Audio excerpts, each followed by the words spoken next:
क्योंकि बीएसपी जो है कैडर बेस्ड पार्टी है, उनका अपना एक कैडर है, तो मैं इसे अच्छे संकेत मानता हूं। सभी राज्यों में उनका अपना वोट है, तो वो वोट एक मुश्त इंडिया गठबंधन की तरफ पड़ेगा। बहन जी को, बीजेपी को जड़ से उखाड़ने के लिए जो भी प्रयास हो रहे हैं उसमें बढ़ चढ़ के हिस्सा लेना चाहिए, उसमें बढ़ चढ़ के अग्रणी भूमिका बहन जी को निभानी चाहिए। तो प्रधानमंत्री बनाने में हमें कोई दिक्कत नहीं है, हमें लग रहा है उनको गठबंधन में शामिल होना चाहिए। मुद्दा सीटों का नहीं है, मुद्दा है विपक्षी एकजुटता का। और हमें ये भी सूचना मिली है कि बहन जी के साथ साथ एक और बड़ी क्षेत्रीय पार्टी है जो बहुजन मिशन पे काम कर रही है, तो वो भी 31 तारीख तक इस 31 तारीख वाली जो महाराष्ट्र में बैठक हो रही है मुंबई में, जिसे उद्धव ठाकरे जी इस बैठक को कर रहे हैं, तो उसमें शामिल होंगे।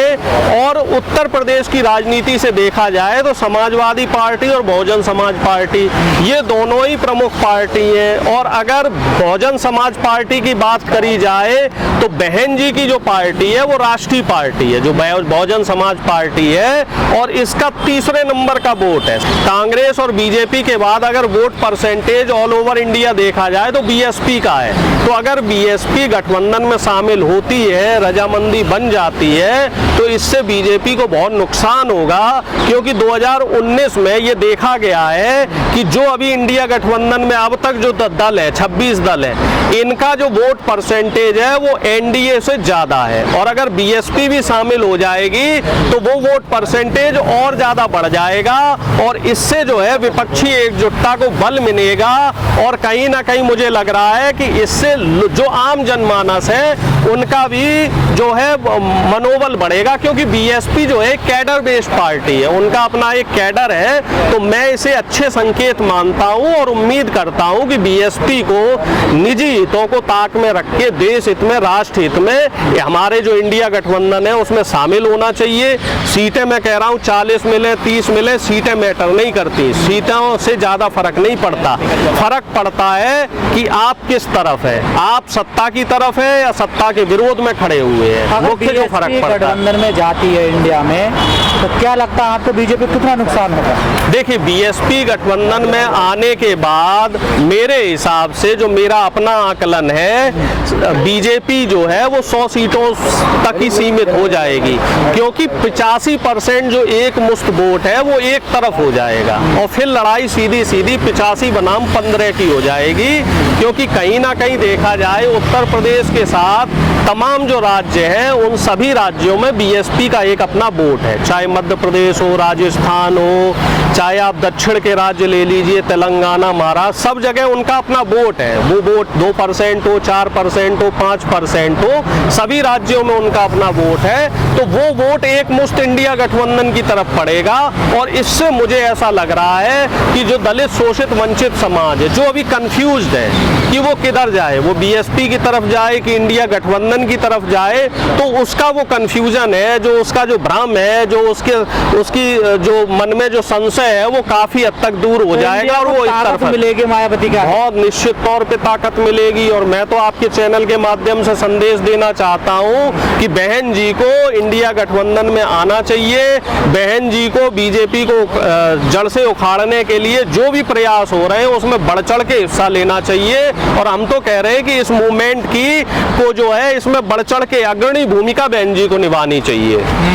कई लोग कह रहे हैं कि बहन जी को प्रधानमंत्री का चेहरा घोषित कर देना चाहिए इंडिया को। ये तो देखिए 31 और 1 तारीख की बैठक के बाद होगा। अगर बहन जी आती हैं तो अगर प्रधानमंत्री, तो देखिए बड़ी आगे की बात है। प्रधानमंत्री लोग कहते हैं ना कि अगर बीजेपी को कोई हरा सकता तो बहुजन ही हरा, कोई दिक्कत नहीं है। देखिए जो भी सीनियर लीडर है, चाहे नीतीश कुमार हो, हम लोगों ने तो पहले ही कह दिया है कि कांग्रेस पार्टी जो है वो प्रधानमंत्री की रेस में नहीं है।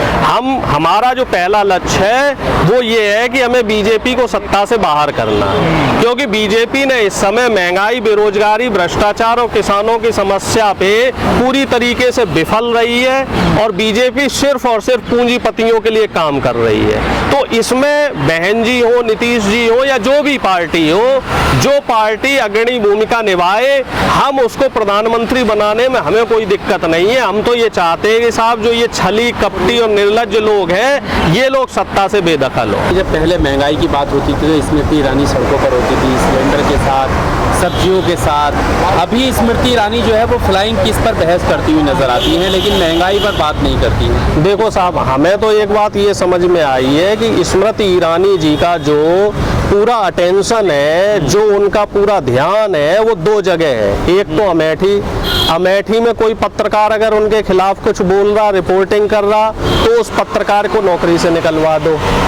दूसरा राहुल गांधी। और मैं तो ये कहता हूँ आपके चैनल के माध्यम से सरकार से कि स्मृति ईरानी जी का मंत्रालय बदल दिया जाए। 3 बार तो उनका मंत्रालय बदल गया। पहले वो HRD मिनिस्टर थी, फिर कपड़ा मंत्री हुई, अब वो महिला बाल विकास मंत्री हो गई। मैं तो कह रहा हूँ जी, उन्हें राहुल गांधी नाम का मंत्रालय दे दिया जाए, क्योंकि उनका सुबह से लेके रात तक राहुल गांधी पे ही शुरू होती है, वहीं खत्म हो जाती है। इसके अलावा उनकी जिंदगी में और कोई दूसरा काम ही नहीं है। उन्हें ब्रजभूषण शरण सिंह नहीं दिखाई देता, जो जिसके ऊपर 100 से ज्यादा केस लगे, उनके साथ बैठती हैं ये। इन्हें कुलदीप सेंगर अपनी पार्टी का नहीं दिखाई देता, इन्हें चिन्मयानंद नहीं दिखाई देता, इन्हें अपनी पार्टी के और जो नेता है, जो बहन बेटियों पे अभद्र टिप्पणियां करते हैं, वो नहीं दिखाई देते। बस इन्हें सिर्फ राहुल जी दिखाई देते हैं, और वो भी हमें पता नहीं कि भाई किस तरीके से उन्हें दिखाई दे रहे। कौन सी फ्लाइंग केस करी राहुल गांधी जी ने, हमें तो वो फ्लाइंग केस दिखी नहीं है। अब वो स्मृति ईरानी जी को जाने कैसे दिख गई, रात में सपने आए या क्या हुआ। कई बार ऐसा होता है, फोबिया भी हो जाता है। तो मुझे लग रहा है कि उन्हें राहुल गांधी फोबिया हो रखा है, और सोते जागते उठते बैठते 24 घंटे जो है वो राहुल गांधी उनके सपनों में रहते हैं। और हकीकत में भी जो चीजें जो है ना, ऐसा होता है एक आदमी का जो माइंड फ्रेम बन जाए तो आदमी के विचार उसी तरीके के हो जाते हैं। अब वो जो है महिला बाल विकास मंत्रालय की वो मंत्री नहीं रही, तो मैं आपके चैनल के माध्यम से सरकार से अपील करूंगा कि स्मृति जी का जो मंत्रालय है वो बदल के राहुल गांधी मंत्रालय कर दिया जाए। राहुल गांधी को लेकर तो इसलिए भी बोलती है ना, आप देखें कि उन्होंने अपनी काबिलियत से बताया जाता है कि किस तरह से उन्हें हराया था, बीट किया था और अमेठी अपने नाम किया था। अब उन्होंने कैसे किया ये चीज़ तो सर्वविदित है। किस तरीके से भाई वोटों की चोरी हुई, किस तरीके से EVM में घपलेबाजी हुई, वो तो चीज़ें सर्वविदित है। और आगे भी चुनावों में किस तरीके से काम हुआ, उत्तर प्रदेश में जो चुनाव हुआ वहाँ भी वोटों के घपले की गई, EVM में छेड़छाड़ की गई, शासन प्रशासन का दुरुपयोग किया गया। अब इस बार देखेंगे 2024 का जब चुनाव होगा तो स्मृति ईरानी जी का क्या हाल होना है। भाई जनता है, जनता का जो मैं मानता हूँ, जनता जो फैसला लेती है वही आखिरी फैसला होता है। हो सकता है कि स्मृति ईरानी जी के झूठ में जनता फंस गई हो। मैं ये गारंटी से नहीं कह रहा कि स्मृति ईरानी जी जो है वो ईमानदारी से जीती या बेईमानी से जीती। हो सकता है जनता उनके मोहजाल में फंस गई हो। अब 5 साल में जनता ने इनको भी देख लिया, और पहले राहुल जी वहाँ रहे हैं सांसद, तो अब वो एक कंपैरिजन हो गया कि भाई कौन ज़्यादा बेहतर है। और अब वहाँ की जनता से अगर आप बात करें तो जनता साफ तौर पे कह रही है कि हमें ऐसे झूठे फरेबी नेता नहीं चाहिए। ये लोग सिर्फ झूठ बोलते हैं, ये लोग सिर्फ गांधी परिवार और कांग्रेस को गाली देना जानते हैं। और पूरी बीजेपी के जो नेता है, चाहे बीजेपी का IT सेल हो, चाहे हमारे प्रधानमंत्री जी हो, इनके पास और कोई दूसरा काम ही नहीं है। फ्लाइंग किस करते रहो और कोई कुछ कहे ना। नहीं भाई, अगर हम तो ये कह रहे हैं कि साहब अगर फ्लाइंग केस हुई है तो आप केस कीजिए।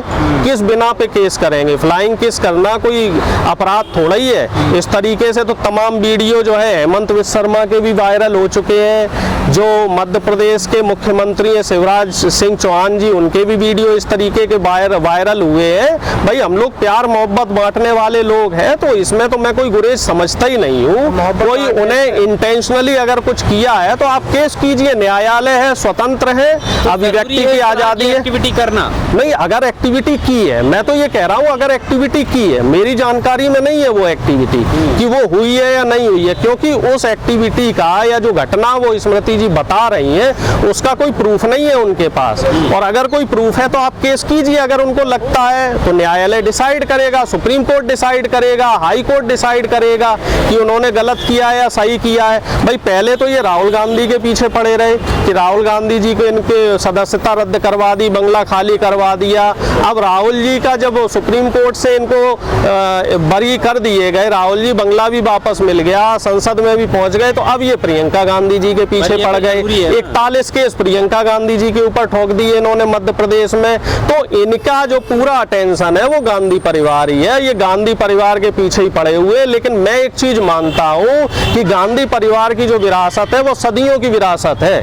जनता इन चीज़ों को देख रही है अच्छे से कि आप किस तरीके से इंटेंशनली एक परिवार को परेशान करने की कोशिश कर रहे हैं। तो जनता जो है सब चीज़ें देख रही है बढ़िया से, और जनता इनको बढ़िया जवाब देगी।